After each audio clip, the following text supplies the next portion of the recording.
হঠাৎ কিছু খেতে ইচ্ছা করলে খুব কম সময় কম উপকরণ দিয়ে ম্যাগির এই রেসিপিটা বানিয়ে দেখতে পারেন। ছোট বড় সবাইরই পছন্দ হবে। নমস্কার বন্ধুরা, জয়াস কিচেনে আপনাদের জানাই অনেক অনেক স্বাগত। আজকের আমি আবারও চলে এসেছি দারুণ স্বাদের একটা ম্যাগির রেসিপি নিয়ে।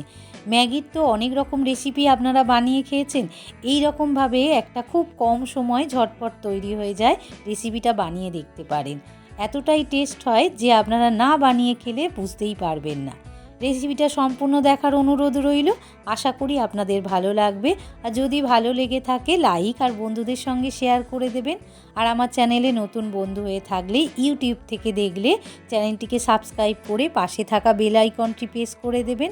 আর ফেসবুক থেকে দেখলে পেজটাকে ফলো করে আমার পাশে থাকবেন। তাহলে চলুন বন্ধুরা, রেসিপিটা শুরু করা যাক। রেসিপিটা বানানোর জন্য এখানে নিয়ে নিয়েছি গাজর, কাঁচা লঙ্কা, ক্যাপসিকাম আর পেঁয়াজ। ক্যাপসিকাম আর গাজরটাকে লম্বা লম্বা সরু সরু করে কেটে নিয়েছি। আর এখানে নিয়েছি 3টে ম্যাগির প্যাকেট। এখানে আমি ছোট প্যাকেট নিয়ে নিয়েছি, আমরা দুজন খাবো বলে।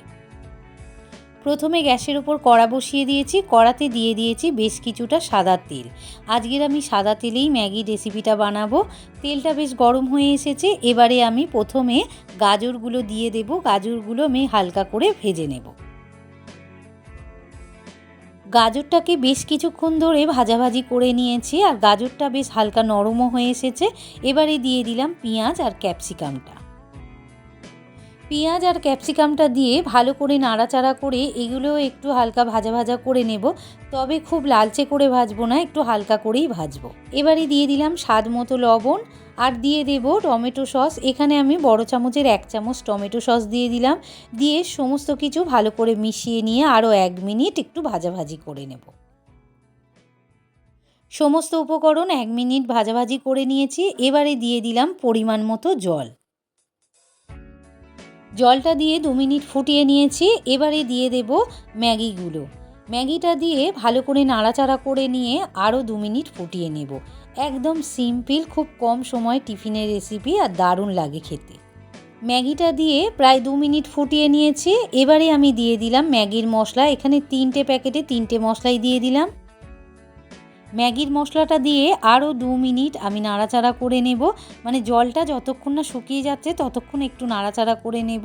নিলেই আমার রেডি হয়ে যাবে আজকের টিফিনের ম্যাগির এই রেসিপিটা। তো বন্ধুরা, হলো না চটজলদি একটা টিফিনের রেসিপি? তো বন্ধুরা, ম্যাগির এই টিফিনের রেসিপিটা আপনাদের কেমন লাগলো? এই রকমভাবে বানিয়ে বাচ্চাদের টিফিন বক্সেও দিতে পারবেন, তারা খুব আনন্দ করে খাবে। আর আপনারাও বাড়িতে করে খাবেন। যখন দেখবেন টিফিনে খাওয়ার কিছু নেই, যদি ম্যাগি থাকে তাহলে এই রকম চটজলদি একটা টিফিন বানিয়ে নেবেন। এতটাই টেস্টি হয় যে আপনাদের বলে বোঝানো যাবে না। রেসিপিটা যদি ভালো লেগে থাকে তাহলে লাইক আর বন্ধুদের সঙ্গে শেয়ার করে দেবেন।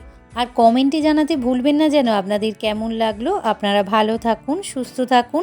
আবার দেখা হবে অন্য কোনো রেসিপি নিয়ে। আজ এই পর্যন্ত, ধন্যবাদ।